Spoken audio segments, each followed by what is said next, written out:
All right, good evening, everyone. I have 6 o'clock, so let's go ahead and get started. Welcome to this session for our volleyball webinars, game management for the R1 and R2. Tonight we have Jessica Mullenix from Tallahassee Volleyball Officials Association. Thank you, Jessica, for being with us tonight.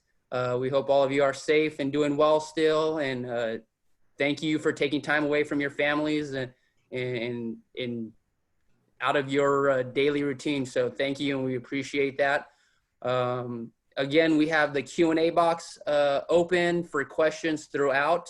We will answer questions that are relevant to the topic at that time when we have a stopping point. And if it's a general question that could be answered at the end, we'll do that at the end. The chat box is available as well. It is being streamed live on YouTube, so if anyone's having an issue or didn't sign up on time, you can send them the YouTube link. I will post that in the chat once Jessica gets going. Robbie Lindeman is here with us as well tonight, so I will let him have a few words if he would like, and then we'll get started with Jessica. Thank you, guys. Thank you, Jeremy. And I want to thank Jessica and Tallahassee Volleyball Officials Association for taking part in doing the volleyball game management for the R1 and the R2. I also want to thank Taylor and Jeremy Hernandez. They've coordinated each of these with all of our associations that we do this each week. It's not only volleyball, it's all different officials throughout our state. And I want to thank you all for doing that. So I am going to turn it over to Jess, and want to thank you as well for being here and being part of this and taking time out of your busy schedule. Jess, the floor is yours. Okay. I just want to say, hey, everyone. Thank you for having me tonight, and let's get started. I have been training all the last few weeks, so I apologize if my brain decides to start talking about something else, so just stop me if I don't make any sense. Okay. There we go. So this is the agenda, just basically giving you an idea of what we're going to talk about tonight on the R1, R2 duties and how to keep the game management, keep it going. We're going to start out with knowing the rules. The biggest thing that I have found that as an official, a good official, is that you should be reading the rule book and the case book and knowing them. And know where to go if you have a question, reference it all the time, because rules change, and especially if you are in different versions of volleyball, USAV versus FHSAA and FHS and NCAA, there's different rules, and so it can you can easily confuse yourself. So I always like to get myself back into the know and go through the new rule books that came out. And the more you know, also, the less you're going to make those mistakes, and you're not going to be calling too tight a net, or, tight. You're not calling the net when you should be calling the net because it's high school versus college, things like that. Also, another thing that I've found is to keep the game going as an R2, you really, really need to be a scorekeeper. You really need to know how to read the book, how things should be entered into the book. And you should be able to read it upside down. That's the way I was taught, is you should be able to look at it upside down, because if you grab it and look at it with your back to the net and you're looking at it, you're going to be looking at it backwards, and then you're going to get yourself all confused. So it's best to either learn it upside down or take it and turn around and face the court. But that, again, it doesn't help the girls that are working with the scorebook. Also, know the equipment rules. This will really help you, especially during postseason, if they have the right ball.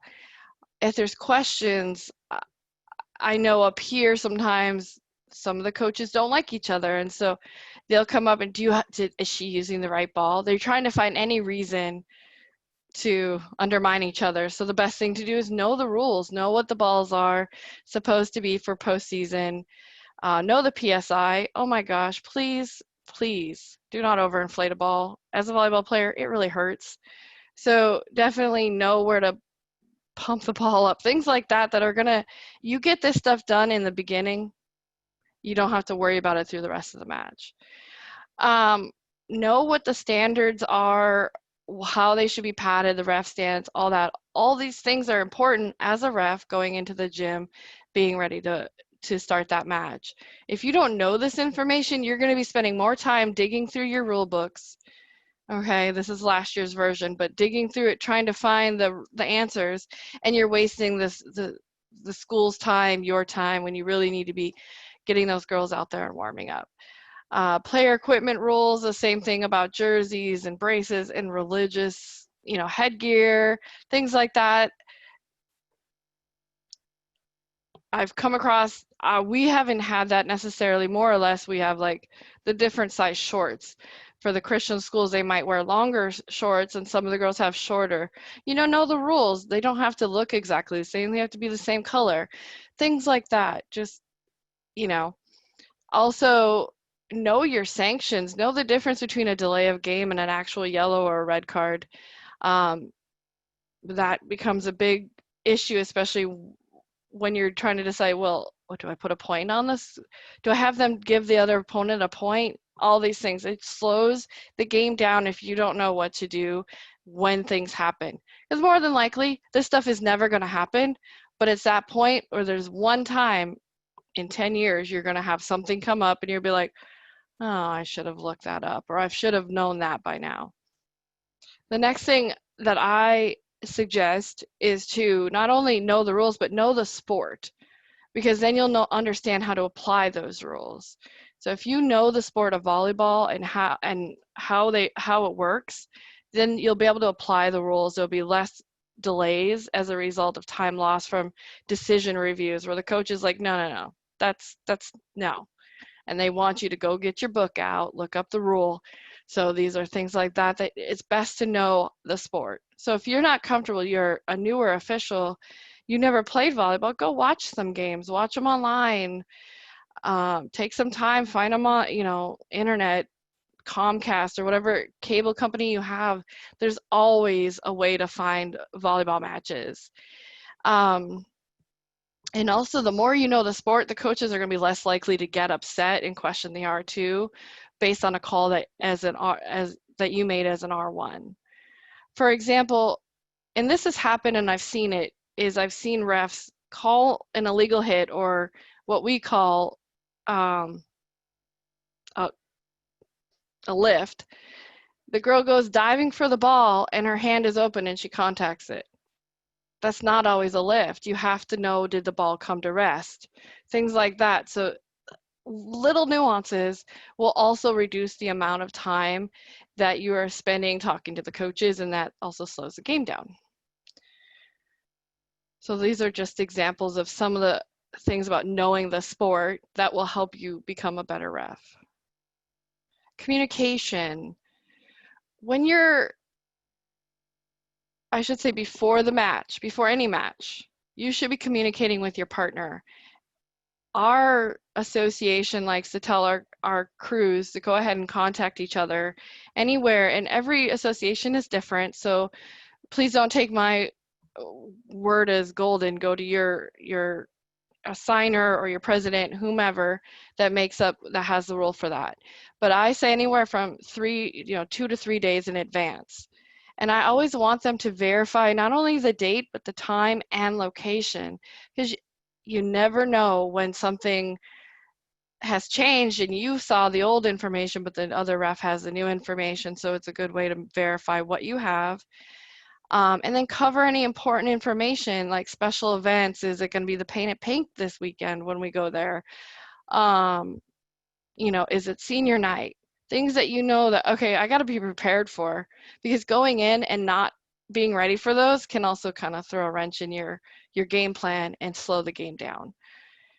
Know what your role is. Our assigner is a little bit more flexible as to who wants to be R1 and R2. We just let her know. When she puts them in arbiter, we can switch it up, especially if we've worked together the night before and I was R1 and the other person was R2. Well, we're going to switch it up. And that's okay. Just let her know. But know that before you walk in the gym, and also know the issues that are at that school, or maybe it's a big game and you know that these two are huge rivals, things like that. Know those things in advance so that you're not blindsided during the match, before or after the match even.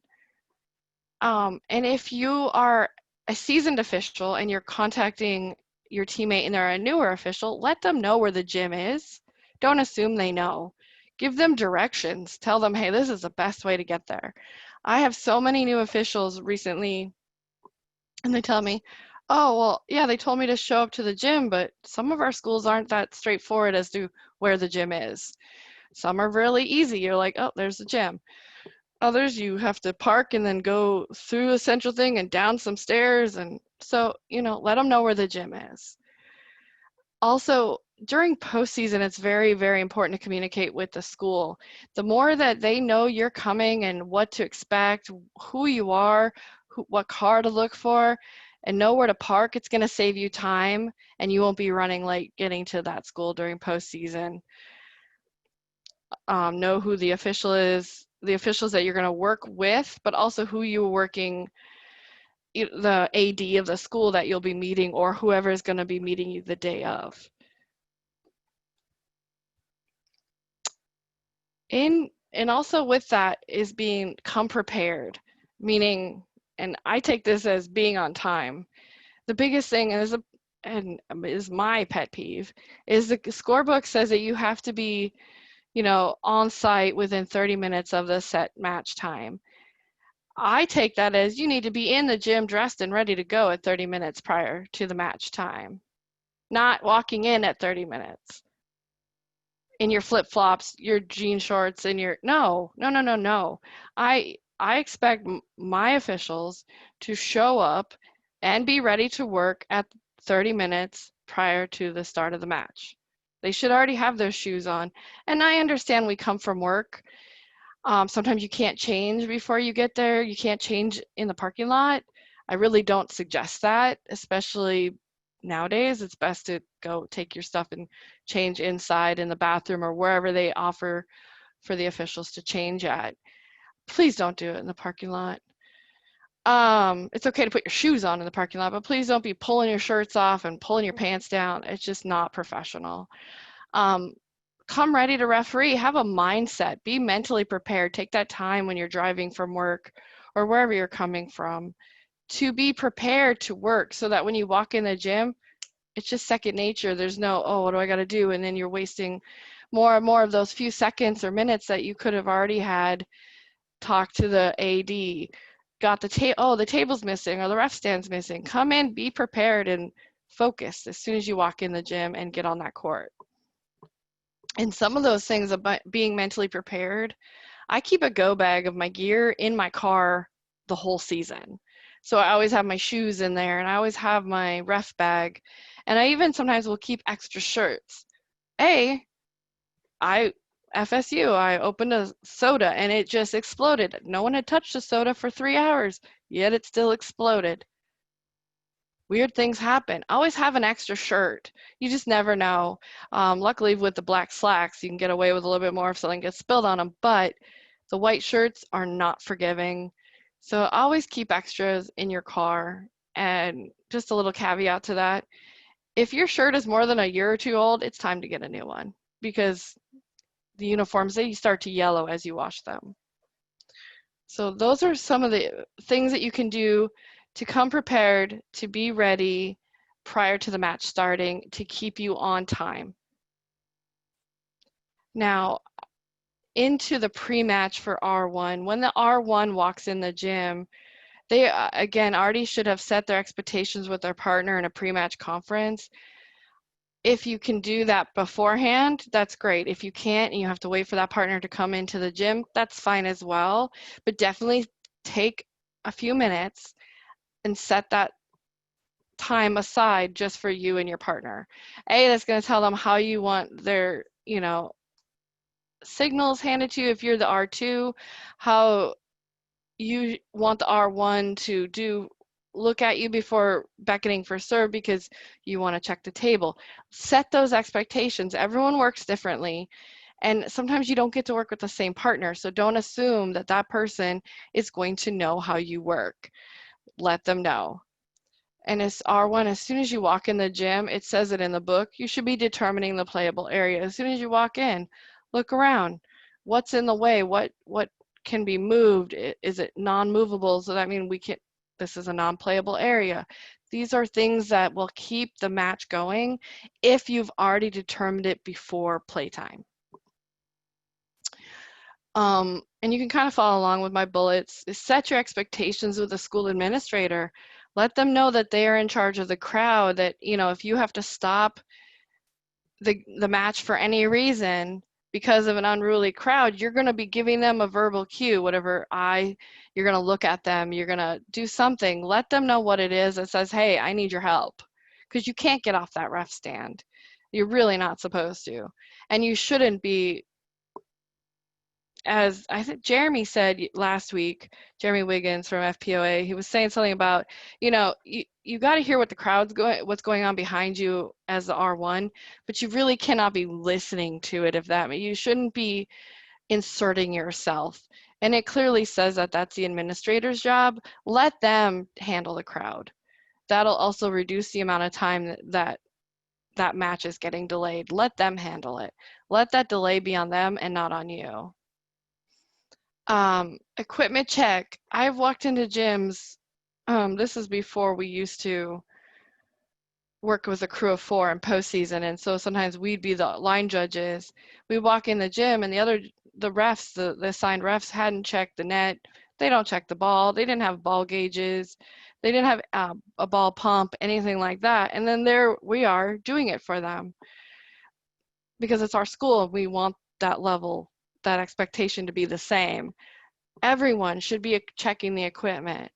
They should, as an R1, you should be checking the ball. That is your job, to go in, check the ball, make sure they're the correct balls, check the PSI, check the line, the net height and the antennas. Of course, you can pull in your R2 to help you with that. Like myself, I'm only 5'1". I can't check a net for the life of me. I need a chair. So, and it's not safe to get on a chair because the girls are playing around you, you'll get knocked off. It's best to just find someone taller. I usually rely on a partner to help me with that, or a non-player, maybe an assistant coach that's standing there. Hey, can you put it up there for me? Things like that. So, just utilize what's around you, but be safe. Another thing as an R1 that I've learned is when you're meeting with your line judges, meet with all of them. You know that the JV team is going to be more than likely your line judges for that varsity match. And they are notoriously bad about switching between sets. So if I ask them up front, what set are you doing? What set are you doing? Oh, you're only doing set 1 and you're doing set 2? Well, then where's your partners? I want everyone here. I tell them bring all 4 of you or all 6, depending on if they're doing 6 girls. But normally it's 4 girls. And I want them all here at the same time. I want to cover all that information one time. It reduces the amount of time that you have to pull from stopping the match because, where'd she come from? I didn't talk to her, So you have to stop the match, pull them over, say, hey, you're not standing in the right spot. I need you not to be playing with your flags. All those things should have been handled pre-match. So get all the girls or boys or whomever, parents, all together at one time. Another thing that'll help you is always be watching. It'll cut down on the delays if you're looking for those uniform issues and the jewelry issues during warm-up. And I'm not talking about the timed warm-up. I'm talking about when they're on and doing the shared court on each side. Look for the uniform issues if there's something inappropriate. Their shirt goes up and you see a belly button ring, well, then you have to say something, but otherwise don't be looking for it. But if you see it, address it. But jewelry, specifically earrings, necklaces, Wristbands, I mean, they could be simple as a hairband. It's not supposed to be on their wrist. Just remind them gently, or remind the coach gently to have them remove it. I usually don't have a problem if we catch it up front. That won't slow the game down in any way. But if you're all of a sudden 3/4 of the way into set one and you're like, oh, she's got earrings, because the other captain comes over and says, well, that girl over there across the net had number 7 has earrings, and now you have to stop the match. So let's try to avoid that and look for those things up front. The captain's meeting is another way that we can address some of the jewelry issue as well. Tell your captains that they need to be the ones telling their teammates to take their jewelry out. Let them know up front that it has to be out before game time. Or as soon as they're done, tell them, check their teammates. I've had these girls go, hey, and walk around and check their own teammates. It's great. Let them know. Put them in charge of it, and you're less of a bad guy also. But when you're doing the captain's meetings, another thing I notice is some people are really, really good about this. They have a set thing that they say every time.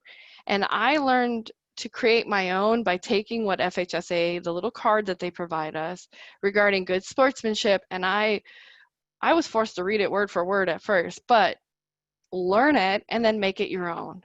And that'll help speed up your captain's meeting and keep it short and to the point. Because the longer you're standing around, the more time is eating into the start time, meaning you're going to start late. I like to keep my captain's meetings, very short. I don't have a time. I've never timed myself, but it would be anywhere between, up to 2 minutes at the very most, and that's if there's a lots of questions or it's loud in the gym and you're having to repeat yourself. Another thing about the captain's meeting is at least I recommend that you do the captain's meetings 2 to 3 minutes before the start of the timed warm-up. You shouldn't be taking your coin and doing your double tweet at 15 minutes to the hour or 15 minutes to the start of the match. You should be giving yourselves at around 17 to 18 minutes before the start of the match. That gives you enough time to do the captain's meeting, get them out, let them tell hey, we lost, hey, we're about to go on. We're the receiving team, or we're not the receiving team, excuse me. We are the visiting team. Because this is also getting them back into volleyball when they were used to playing club, where it's the winner of the toss gets to do the first. No, it doesn't work that way in high school. Remind them that the visiting team has the first 7 minutes. Be brief and thorough. Like I said, keep it short and to the point. And then start your time warm-ups on time. Get them out there. Get the visiting team on the court at 15 minutes. If they're the ones lollygagging, then they're losing time, but at least it's not on you. Any questions so far?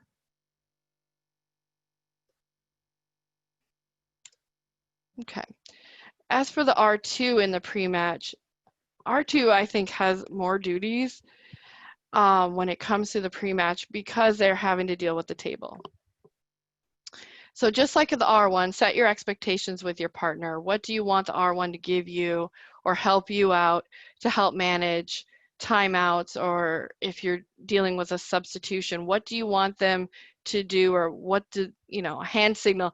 I always put my hand up, stop, and I keep it up while I'm talking to the table, and I try not to turn my back to the R1, but I try to keep my hand up as like a stop, and I'm talking to the table. Meet with your support crew. You have plenty of time. You have 30 minutes before the start of the match to meet with your support crew. And the support crew is everyone that is at the table. And you got to set your ground rules up front, because if you're having to do it mid-match, you're going to have to stop the R1 from beckoning for serve, telling them to hold on, because now you're having to take away cell phones. You're having to tell the extra girl that's been sitting there chatting that's not working that she shouldn't be at the table. Well, that should have been addressed up front. So I like to go through until I find out who my scorekeeper is, find out who my libero tracker is, who the clock operator is. I get those all squared away right away. Who is it? So I know. Then I ask them, what do you need help? Do you know how to do this? Don't assume. Especially now the varsity for JV, the varsity girls, a little bit more versed in it and they'll be okay. But when you get to the JV match or the varsity match, the JV girls might be new to the scorekeeping, new to the libero tracking, or even new to the clock. Every school has a different timer, so learn those systems and learn how to help them. Um, Again, that falls into knowing how to scorekeep, which includes libero tracking. Set your expectations. I always tell them, girls, I don't want you to have your cell phones out while you're at the table. The only person that should have a cell phone should be sitting, and it's only for timing the match, like when to the start time and the end time. I don't expect to see it in your hand. I want to see it sitting at the table and you pushing it to see the time, and that's it. Let them know up front, and then you shouldn't have problems going forward. Again, always help your R1 with looking for jewelry issues, uniform issues, any hazards also that could all of a sudden randomly roll out onto the court. You know, little kids and little tennis balls or candy, things that the girls could slip on. Help them out with that. In the captain's meeting, you're supposed to be there, so you should be standing there and only give input if asked. And usually I just remind that as if I'm the R2 and the R1 hasn't covered who should be shagging the balls, that's when I pipe up, oh, girls, don't forget, you have to shag your own ball. My line judges, they don't do that. That's not their job tonight. Jess, we did have a couple questions Sure. come through. If you want to, Michael Rayberg asked, isn't there a new jewelry rule this year? Thinking back, I believe the only thing that has changed with that is there are also no jewelry allowed during pregame or during warm-ups. I didn't see a new jewelry rule. I think it's under Article 7. It's just basically it's just updating saying they can't wear jewelry during warm-ups. What? Okay. Yeah, it's just jewelry shall not be worn by players during warm-ups and or competition. They just basically updated the verbiage on that. Okay. But other than that, no, that's it. And I believe we had another question. Why aren't the teams obligated to have on their uniform during warm-ups or on the chairs?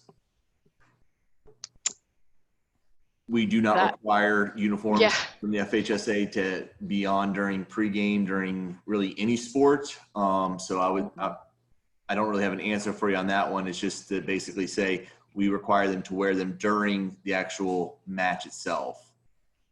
And some girls do have them on. They just have their warm-up over. And if I hadn't got to that part about checking the roster, but a lot of times you can just go up to the girl, hey, what's your number? And she'll just do the double shirt thing, hold her one shirt down and say, it's number 17, Or I just ask them. I'm not asking them to flip their shirt up. That's kind of uncomfortable. So I just ask them, hey, what's your number? And some of them will just do it. And then some will say, oh, I'm 17 or she's 23. Okay, thanks. I'm going to go with it. And then if I see she's in a different number, I'll be like, Coach, they told me she was 23. What's her correct number? Get that handled as soon as you notice it. And then Art had a question. During warm-ups, is it okay for the team not warming up to assist with retrieving the balls? They can, but they can't be on the floor. So a lot of times the girls will stand behind on like the end line and just help shag the balls. And they might have one person over there that's grabbing the toss ball so that it doesn't roll under their feet. I'm okay with that because they're up against the net. They're not going to get hit. We just don't want them involved in it. And as long as they're facing the net, so they're at the end line, or as a coach, I'll put them up closer to the net so that they're not getting hit during the hitting session of the warm-ups. Right. And then one other question. One on this here, Jess. Do you have a strategy for when you get into a gym and then with the coach who says this person has never scored before? Can you teach her? Kind of how do you handle it? Have you ever had to handle a situation like that? All the time. I swear it's probably, I get it once or twice every season, especially in the beginning of the season when you get the newer girls coming up from some of them are coming from those private schools where they didn't have to do that because the parents were doing it, and now they're all of a sudden getting thrown into a JV varsity situation.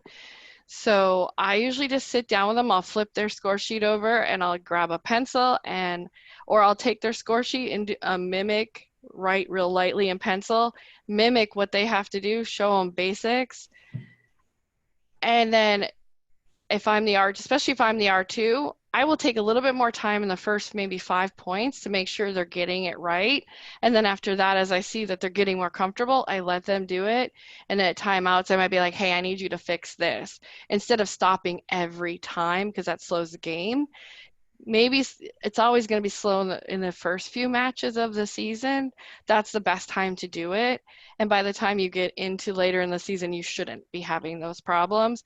And if you are, hey, coach, I need a new one here. Like, they should already know how to do this. But early in the season, I do take a little bit more time to train them and get maybe the first 5 points. Make sure that the R1 knows, hey, R1, this girl doesn't know how to score. Can you watch me for the first few just to make sure that we're not having issues at the table before you beckon for serve? Sure. That's good communication between partners right there. So, Robbie? Jose had another question, basically to follow up on the uniform. When they don't have it on and the coach gets upset because they have to go to their bag to show you the uniform and they have to stop warm-ups, I don't expect them to show me the uniform because here's the thing. When they're warming up, there's a time when they're off the floor not warming up and they're getting the uniforms on. So if you feel like, if you honestly don't trust them, then there's something else going on there. I trust that they tell me their number is 23 or their number is 7 or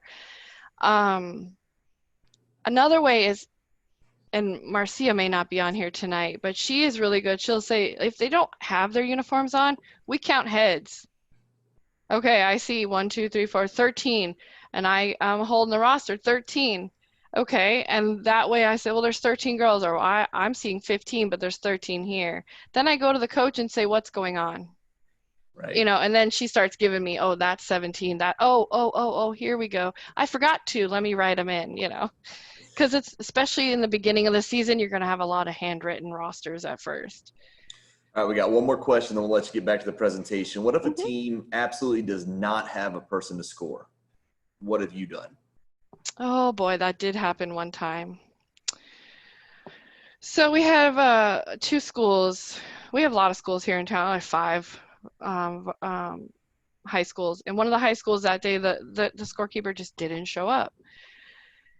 And they're always short-staffed at this one anyway. It's one of those schools where the kids just don't want to do the work. So luckily, one of the girls, she used to play for the Gators. She came from Childs High School, played for the Gators. She actually stood up, wasn't playing in that match because she's a higher level and this match was considered down here. So her coach benched her and said, hey, just rest for this game. And she's like, I'll do it. She sat there and did the scorebook for me because it was taking me forever to have to do it as the R2. So I try to ask the benches, is there anyone that can, even if they don't sit at the table, I can still refer to them and look at that book at any time. But she was willing. She got up and sat at the table. So you can always find someone. There's a parent in the crowd that has done it back when their kid was younger. The coaches are really good about knowing who they can rely on. So just go to the coach and say, hey, do you have anyone here? Look, for me, the problem was we didn't have anyone. The gym was empty. So we relied on the players from both teams, and each one took turns. All right, thank you. You're welcome. All right. Let me remember where I was at. Captain's meeting. Oh yeah, be there. On the checking the rosters, going back to that, I know we already covered it. There's no set rule as to who needs to check the roster. So usually we work together as a team, like the R1, the R2. The R1 might grab the roster and the R2 is calling the numbers or counting the heads, whatever it is that because you don't have the uniforms on. or 10 of the girls have their uniforms on and you can see their numbers and 5 don't, ask the coach. It's okay. She'll answer the question. Or if the coach is busy, ask a girl, hey, the number 23, 27, 28, and 29, I don't see them out on the court. Oh, it's her. She's right there. She's putting her hair in a ponytail. She's just got a warm up on, you know. So they're very helpful. Don't be afraid to go up and, ask them. The start time, pre-match warm-ups, I always say start on time. As the R2, you really need to be monitoring the clock. Don't forget that if for our group, we offer the, hey, coach, you need a 1 or 2 minute warning before it's time to serve in your 7 minutes. And some will say no, and some will say, yes, can you give me a 2 minute warning? Can you give me a 1 minute warning? Sure, not a problem. Well, then if you've offered that, then you best give them that. Don't be late, because then you have to obligate, then you're pushing that time over, and you don't really want to shortchange them on their serving when you promise them a minute. So definitely be watching the clock. I know that sometimes you get sidetracked. Ask your R1 to help you out. If you have to leave all of a sudden you have to run to the restroom, let your R1 know, hey, she wanted a 1 minute warning. We're at this, so tell her at this, I'm going to be in the bathroom. I'll be right back. Things like that. Talk to your officials. Help each other out. If it's a 4-man crew during postseason, you could even, hey, line judge, come here. They're an official. Hey, can you take my whistle, or do you have a whistle on you? Because they should be carrying that stuff. And can you help with the 1 minute warning? I got to run to the restroom, something like that. Also, it gets loud in there. And so when it comes to the end of the time that the visiting team is on the court, you have to whistle pretty loudly. So I try to do it so that they know that it's a distinct whistle loud and clear, so that they know to get off the court. Is to spend more time trying to, hey, coach, and then blowing the whistle 10 times isn't going to help them. So definitely, end their time warm up with a really loud whistle. The horn, however, should indicate the end of the full 15-minute warm up. It should not be a whistle. It should be the horn. Just let the clock run down. I just tell the girls, don't do anything. Just let the clock run down to its 15 minutes and then reset it to 1 minute. So that's another thing, is letting the clock girl know the times that he or she will be needing to set on the clock between matches, for timeouts. If there is a injury timeout, you gotta let them know, hey, can you put 30 seconds on the clock? The more they know up front, the less you'll have to turn around and go over there, tell them, shoot, I forgot. Well, now you've wasted a minute. Now you're gonna have to give them another, because you don't know really where you were in the time. It's best to, at the beginning, when you're talking to the clock operator, hey, ask them, hey, do you know what your times are on here? Do you know how to do this? They'll tell you yes or no. And then ask them, how many minutes do you put on the clock between timeouts, for timeouts? If they don't know, they'll tell you, or they'll ask you. So I try to ask them, let them tell you. It gets them involved, and they're listening to you then, because otherwise they're too busy chatting with their friends. Let's move on. Okay, so during the match, excuse me, sorry, I didn't mean to shake my thing and the whole thing shake. During the match, the R1 really needs to keep the match moving and limit the stoppage time. And to do that, they really shouldn't be inserting themselves where it's not warranted, i.e. with the crowd. Like, that is not our job. Obviously, I know there's times when you could easily just turn on and say, hey, don't do that. That's okay, but you shouldn't be having a conversation. Or if someone comes to the ref stand on a timeout or in between sets, listen, I can't talk to you. I'm reffing right now. This is my job. If you have a question, go see the administrator. Something to push them off. Do not let them stop you. Do not allow intentional delays by players. As a young official, I am bad about this. We don't know where our duties are, and sometimes we feel like, oh, well, I don't know if I should say anything. Well, if you see a player taking their time lollygagging, it's their turn to serve, they're the server, and they're just literally, I mean, you could fall asleep watching them walk to the end line, then it's time that if they keep doing it, like if they win the serve and they get it again and again, and you keep seeing it as a repetition, not a one-time thing, that's when I pull both captains over and say, this is what we're going to do from here on out. When it's your turn to serve, you're going to go to the end line and get ready to serve. The same with the excessive pre-serve routine. As a coach, I teach my girls to get in the mindset to have a routine. That's fine.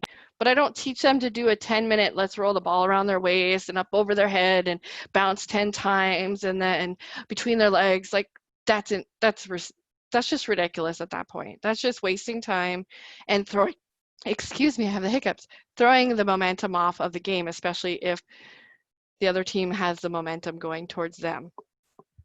So if there's an excessive pre-serve routine, they're slow to get to the service line, they're slow to return to the court after retrieving the ball or after timeouts. These are all times that some of them you can give a delay of game. That's definitely one way to do it. Excessive shoe tying, though, I don't know if you've all had this problem, but I know we have. You have to be careful because there are times when they truly are untying their shoe because it is loose and they're trying to adjust it. But if it's every play that they're doing this, then there's a time to bring both. Again, always bring both captains over. It'll prevent any, well, you're favoring them and not me. You know what I mean? Bring both captains over and then there's no favoritism.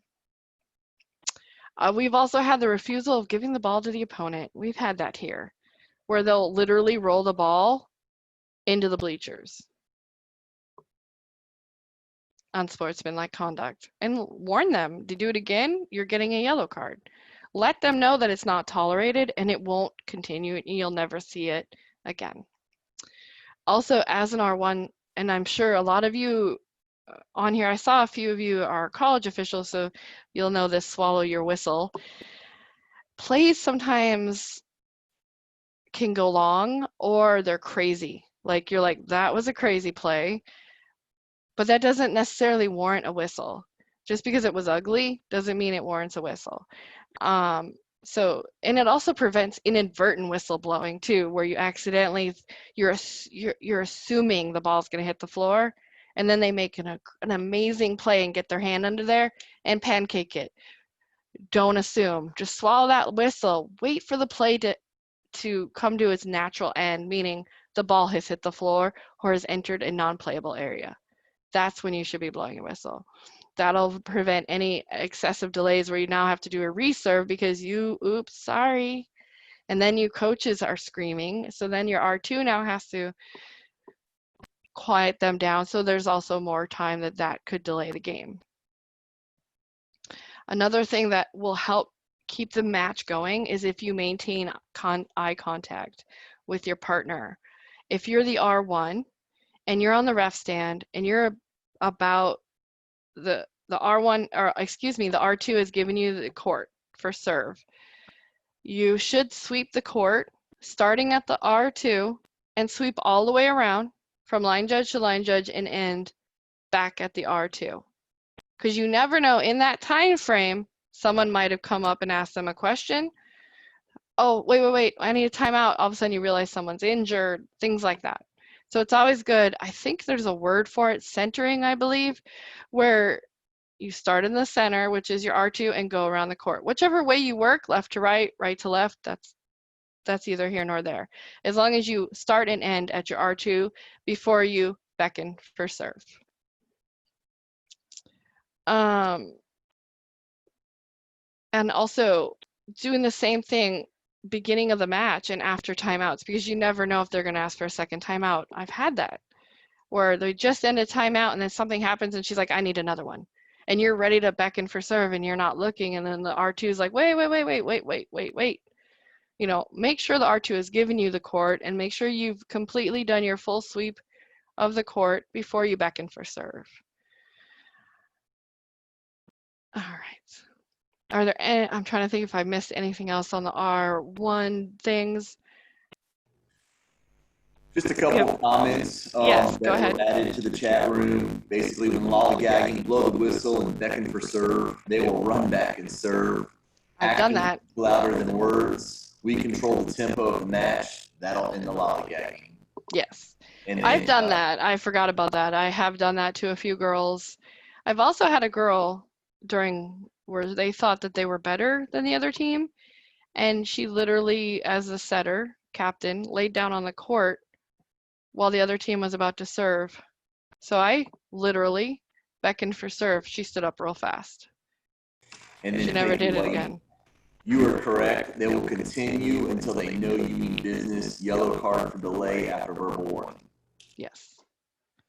If it's really like the one where she laid down, I probably could have gone straight to a yellow card, but I was trying to be on the, maybe she wasn't feeling good. I don't know. I was new at the time. I didn't know this team.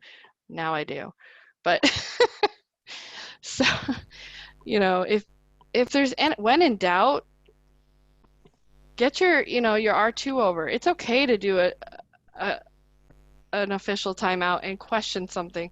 If you're the R1 on a JV match and you're new and you're not sure, that's the best time to ask questions, because honestly, I mean, JV matches can be great and can have great high skill, especially nowadays, but it's a great place to learn. And if you see those things, that's a great place to nip it in the bud. Agreed. Catch it early. Okay. All right. Any other questions on the R1 or any comments? I'll move on. Nope, we're good. Okay. During the match for the R2, don't hide behind the pole. This hurts the R1. They're like, literally, where's my partner? I can't tell if did they give me the court back? I can't see what you're giving me. Are you giving me in the net, under the net? Are you just saying it's her? Step out. Make that big step. That'll help reduce delays by the R1 stopping and looking at you with this weird look on their face. Like, what? So it'll help to minimize delays if you're making yourself accessible to your partner by getting out from behind that pole. Also, again, the same with R1. R2 should be maintaining eye contact at all times with their partner. When you are, the only time you don't mimic your partner's hand motions is for beckon for serve. And there's one other one, and my brain just stopped, but I know you all know what it is. It's just give me a minute. You should still be looking at them. Every time you're giving those signals of in the court, you should be looking at them. Don't assume that it was a 2. Follow theirs, mirror them. Don't be the R1 as an R2. The coaches then don't know who they should be going to. Okay. Manage the table, or the table is going to manage you. Oh boy. This is very true.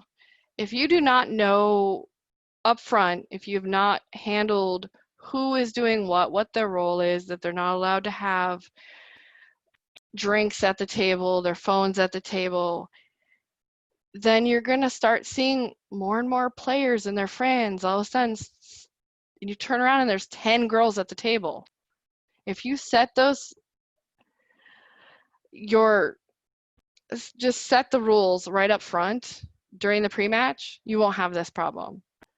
Tell them, hey, the only people I should expect to see at this table are the people working the table. Your friends cannot come up here. They cannot ask you questions. You cannot answer their text. If they get upset, that's too bad. Tell them they have to wait till the end of the match. Okay. Most of them are fine with it. Just let them know up front, and then there's no eye rolls at you when you've taken their phone away from them. I've had to do that. Even though I've told them, there are times you're going to have to stop the match and take the phone. I've literally didn't want to stop the match because it was such a high-level play that I took the phone from her hand, put it in my pocket, and kept reffing. And then when the play was over, I took the phone back out of my pocket, put it down, face down. I said, put it in your backpack. Yes, ma'am. And the coaches were laughing. They thought it was funny.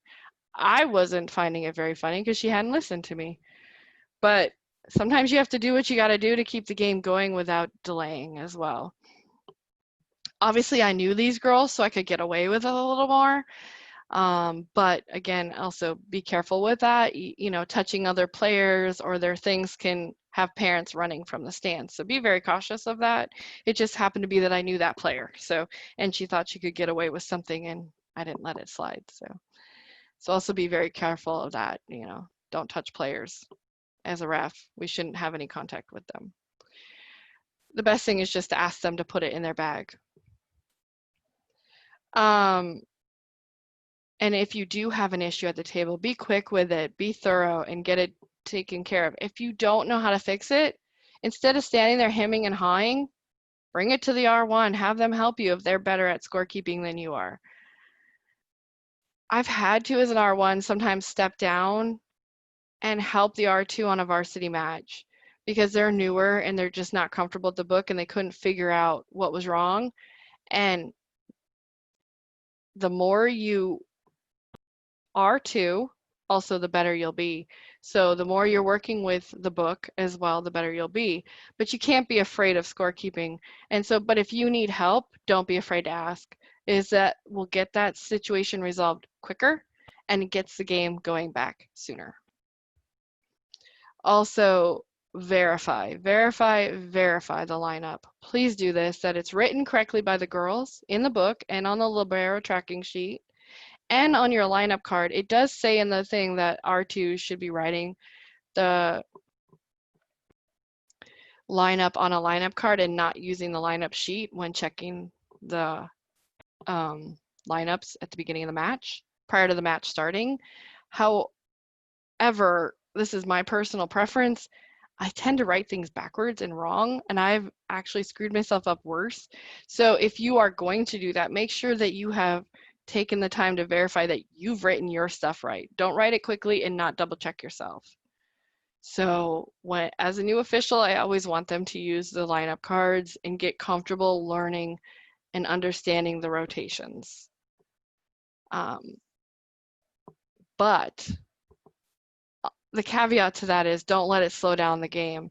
I've had refs that, you know, they have their pen and they have a 3x5, or some of them use Post-its like this, and they'll split it in half with the, you know, the information. I use a 3x5 and fold it in half so I can flip it. It's so much easier. But everyone works differently, and I understand that.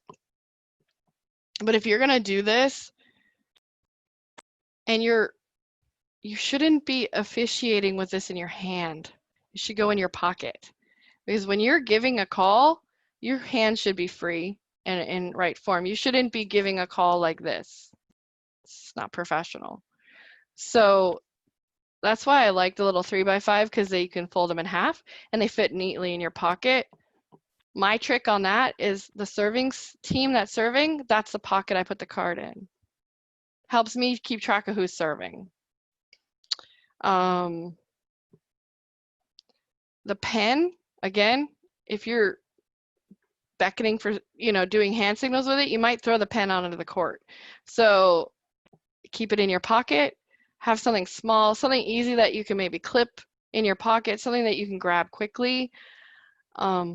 These are all little things. They're little tiny nuances, but they'll help keep the game going. Because if you're constantly you threw the pen, now you got to go pick it up, and then you dropped it again, and then you're holding it, and then everything falls. You look sloppy, and then it's more apt that now the coach, when she does get upset, who's she gonna look to? She's not gonna look to you. She's gonna start yelling across the court at the R1, and you have to be dealing with that, not the R1. So to keep the game going, get in a routine, create a routine with your cards as an R2. Figure out what works best for you. And it's good to start early in the season, because then you get on those slower games when everyone's still a little slow. Even the players are getting back into the routine of subbing, the right rotations, things like that. Also, remember when you line them up, you should line them up in serve order on the card, but put the receiving team in the right order on the court, which is back one. So remember that is service order on your card, but back one for receiving team on the court.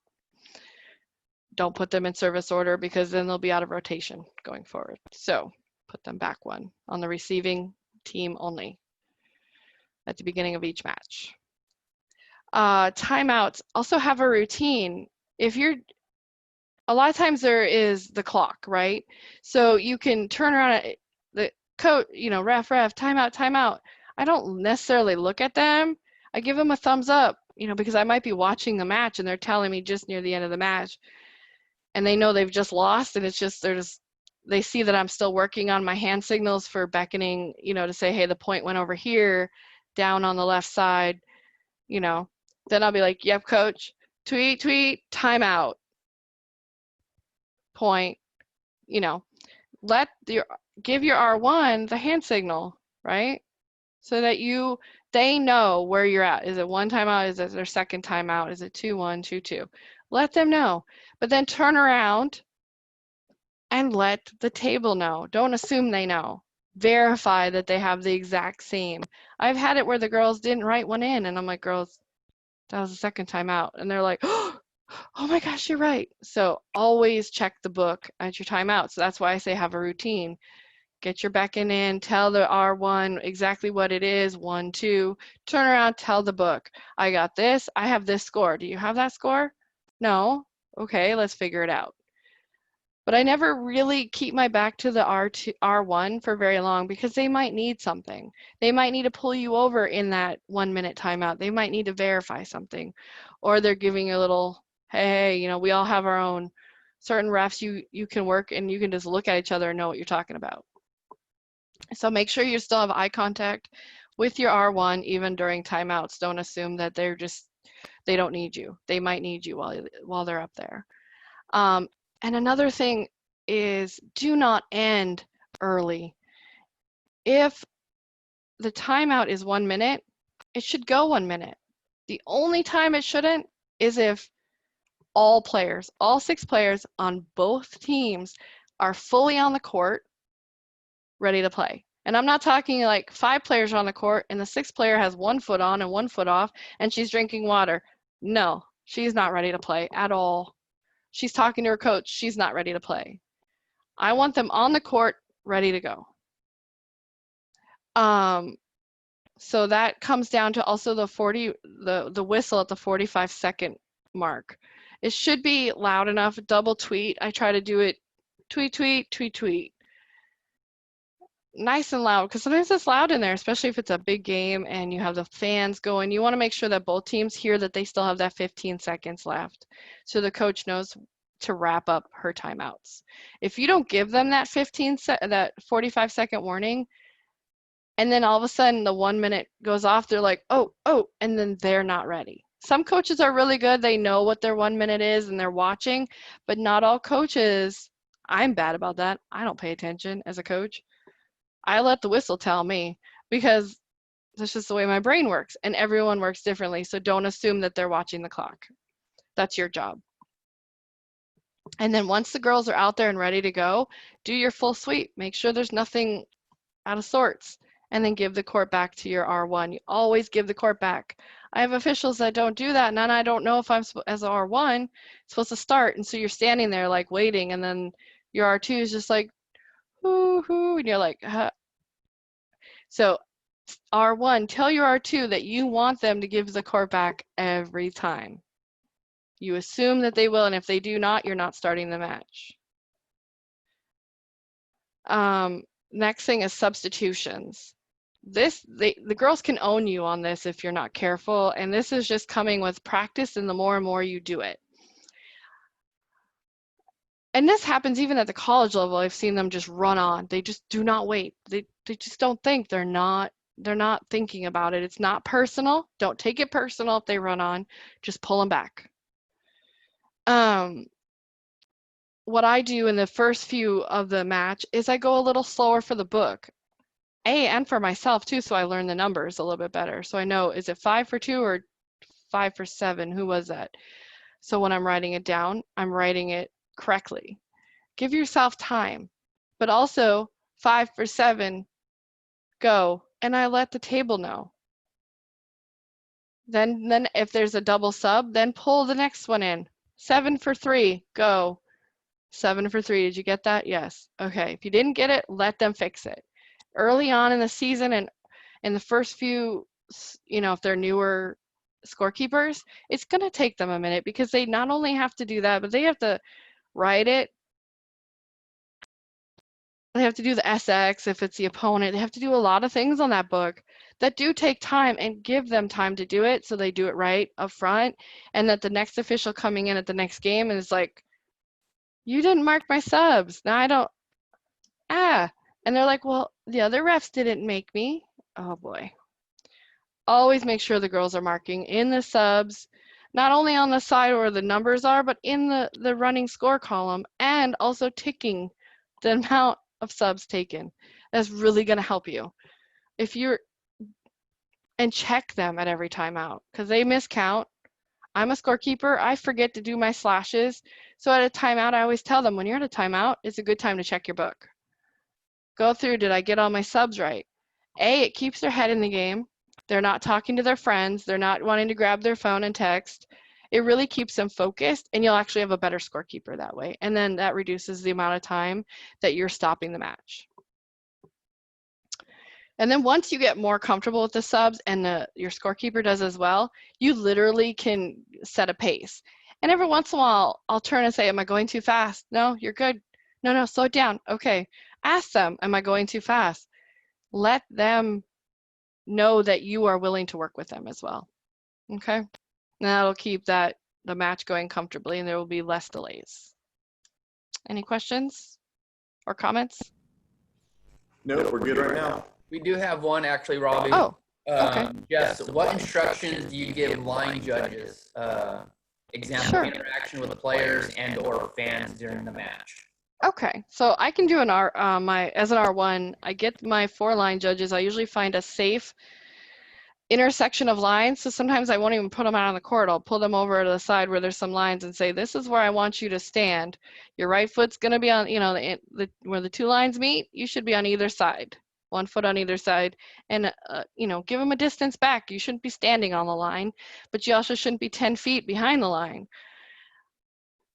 I give them that. Then I ask them, okay, show me your flags. What's in, what's out? I literally go through the touches. What's in, what's out, what's a touch? Have them do a touch. I say, okay, give me an antenna fault. And that's when they're all like, I don't know. And I'm like, okay. The hand that's holding the flag goes up and waves. And then the hand with no flag, you're pointing at the antenna. Oh, okay. Help them out there.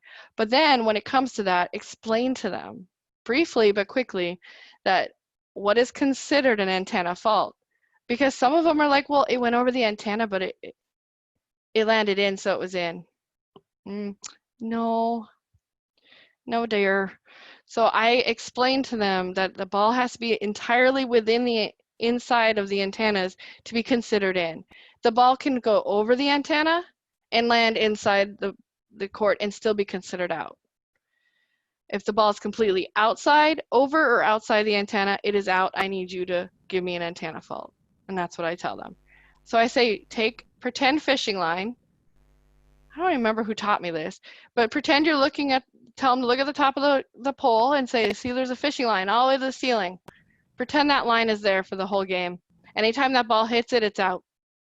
Oh, and it gives them something, a visual, to really understand the difference between antenna, what's in and out, that the antenna is also considered an outline.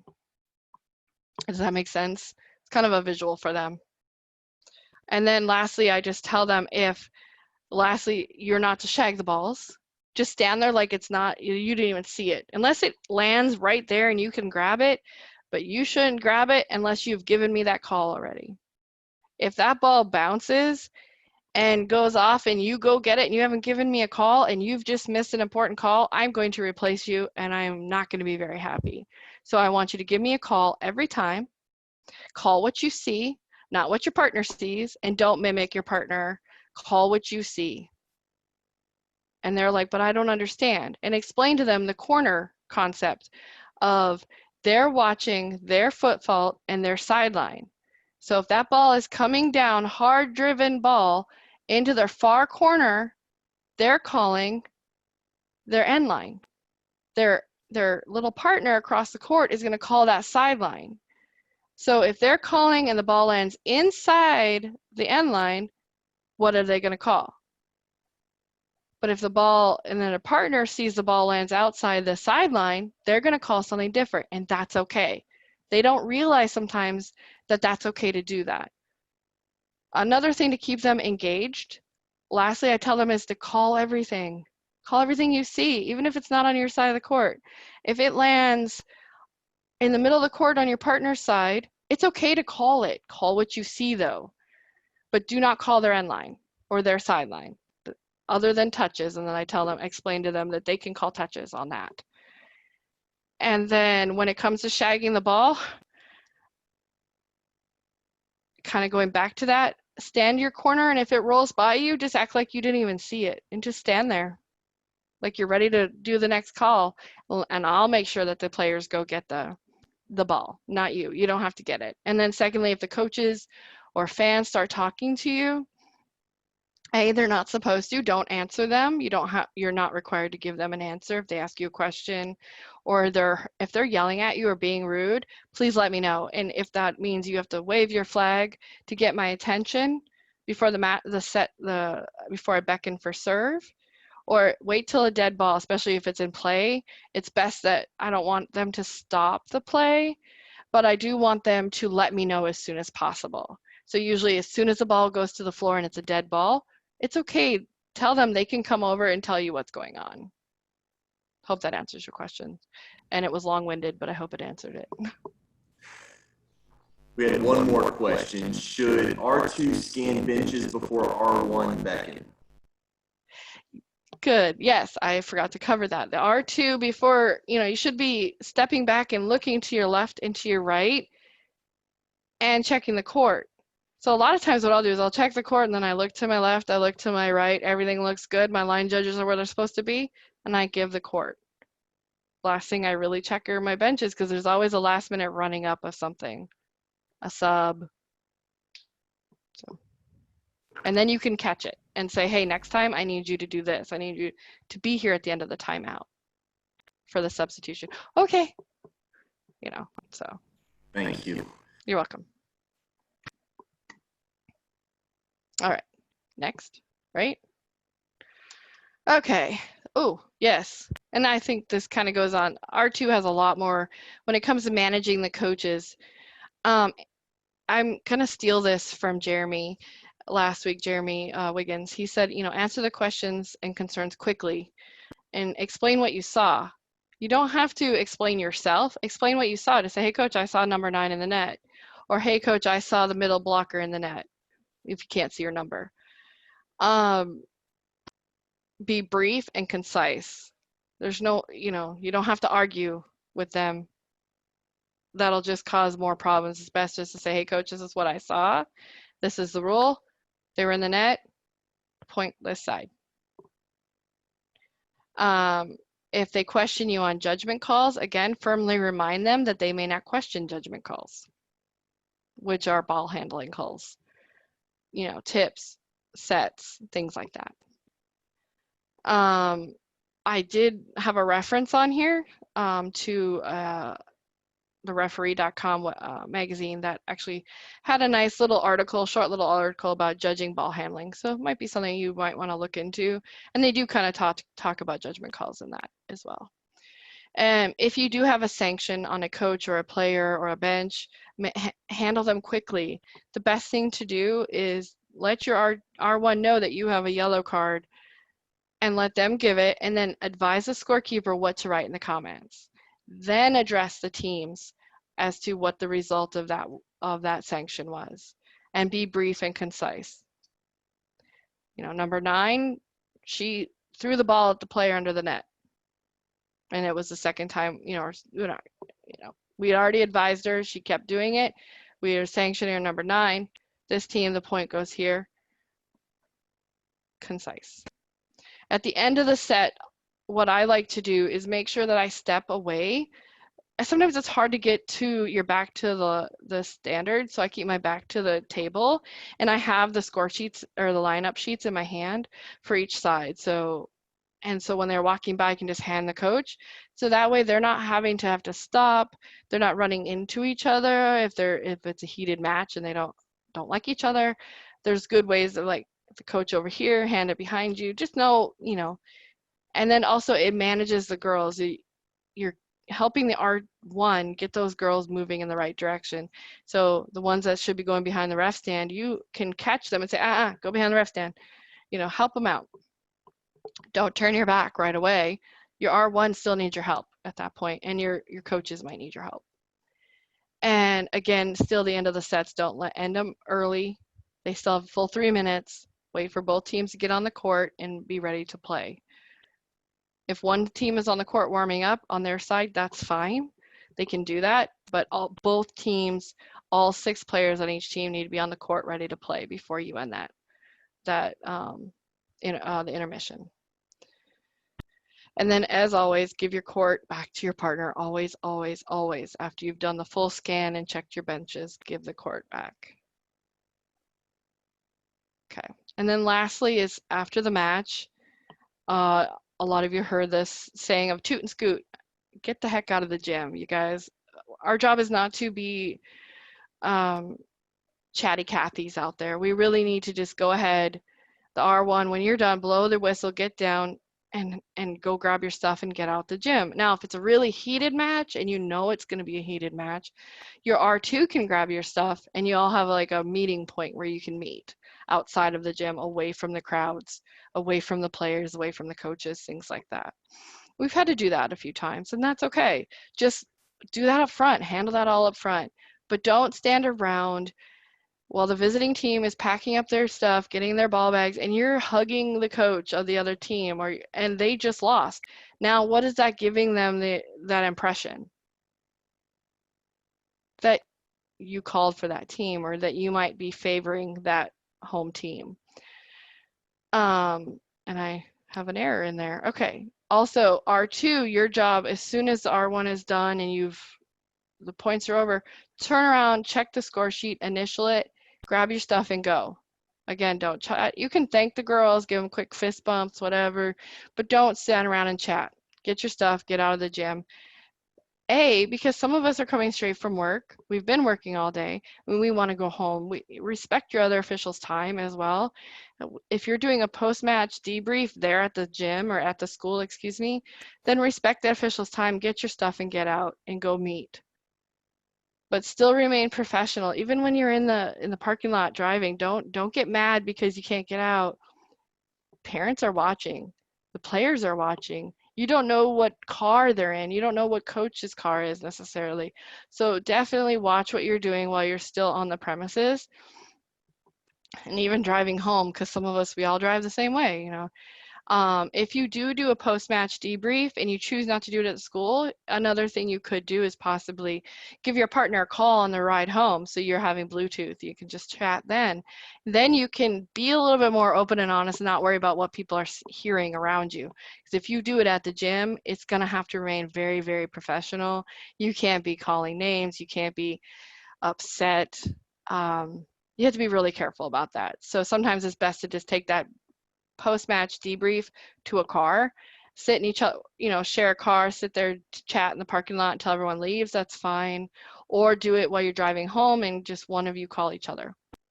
But remember also when you are giving that debrief to be constructive when you're giving feedback.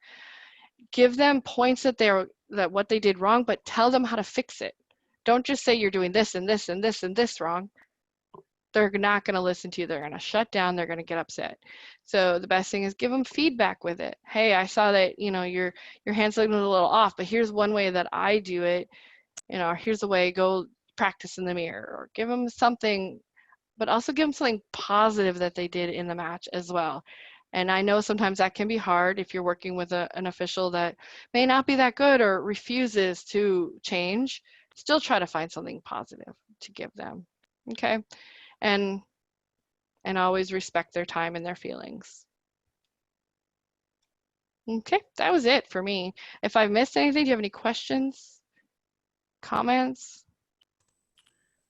We do have a couple of questions, Jessica, that came up that are just general questions that Robbie and I can help answer. And then if any come up regarding your presentation, we can cover those as well. Okay. So the first one was what will be rule modifications due to COVID-19 situation? And just last week, Thursday, Friday, I believe, NFHS sent out some guidelines that state associations can incorporate into their guidelines and things like that. So right now, our leadership is reviewing those, and once we get the okay or make changes we need to do, we will obviously share that with all of our officials, because we know that your guys' and gals safety is obviously important as well, not just the players and the coaches and things like that. So definitely we will have that information out once we're able to get that out for our officials. And then the second question was regarding whistles. Any type of requirement if masks have to be worn. That was one of the topics that was brought up for that in that NFHS guidelines that was sent out, different kinds of options, whether it's the air horn whistle or things like that. So those are definitely being considered and looked at. We don't have a policy against the kind of whistle right now. So if associations wanted to go to that before this even came about, that would have been an option, because we don't have any type of specific whistle to be used. So we'll get more information out as we know. Obviously, NFHS is sending a bunch of things. Leadership is reviewing, so we'll get those out. And to piggyback on what Jeremy said, we have our NFHS summer conference. We're actually doing it via Zoom next week. So we actually have a list of questions that we're going to ask the NFHS to get answers on our side, so we can share that with you. We have lots of questions as well, just like you all do. And once we get those answered, we will share that with you. We know your trainings are kicking into high gear, and we want to help any way we can. There was another question about last week's session. Yes, it was recorded and it was posted onto the FHSA Central Hub under the sports tab. You'll click on the sport of volleyball, obviously, and all of them that we will have will be located there. Norma asked about the electric whistle. We spoke on that, so hopefully I was able to answer her question. Thomas, how are high school budgets going to work with sports? Robbie, you want to jump on that? Absolutely. As a former athletic director, this just kind of, the FHSA does not handle high school budgets. As a local school district decision. That'll be something that they continue to work with, and they will answer. That would be something that you may, if you are a lead in your associations, reach out to your athletic directors and see how they're doing. Open those lines of communication, and that's something that we'd recommend you working with hand in hand with your local schools. All right, do we have anything else? Any other questions while we're here? I have a little, it's about 20 after 7, so Jessica, thank you. Dave asked were the books sent out. We just actually received the order of rule books that we'll be sending out to the associations. I know some local ones have been able to set up times with Taylor to pick those up, so I believe Taylor has helped them out. But the ones that are being mailed out, we'll be packaging those up by the end of this week, early next week, and having them out by the end of next week to the associations. So those will be going out here soon as well. But other than that, again, we have 7:20. Jessica, thank you for coming on with us tonight. We appreciate you sharing some important information for everyone to take in. And just to kind of reiterate, I know we did it last week, but for those of you who may have not been on last week, this is just best practices. This is what works for Jessica and her association in Tallahassee. This isn't anything that it's a must that you have to do. But if there was a few points that you thought were great and might work for your area, feel free to incorporate that. This isn't the end all be all. We know there's different ways to handle different items in your area, and what works for Jessica in Tallahassee may not work for you in Miami or the Naples area. So just wanted to reiterate that these are just best practices that work for Jessica. She wanted to share some information with the state. So again, we appreciate you, Jessica. We appreciate all of you for taking the time out to be with us, for being here with us tonight. Robbie, do you have any final word before we wrap it up? I don't. I want to thank you all for attending. I believe we were up to like 82 tonight. That's really exciting for our volleyball family out there. And I want to thank Jessica, for putting on a really awesome presentation, and to Jeremy and Taylor for hosting this. I appreciate y'all. Yes, thank you. Thank you, everyone. And have a good rest of your night. Thanks.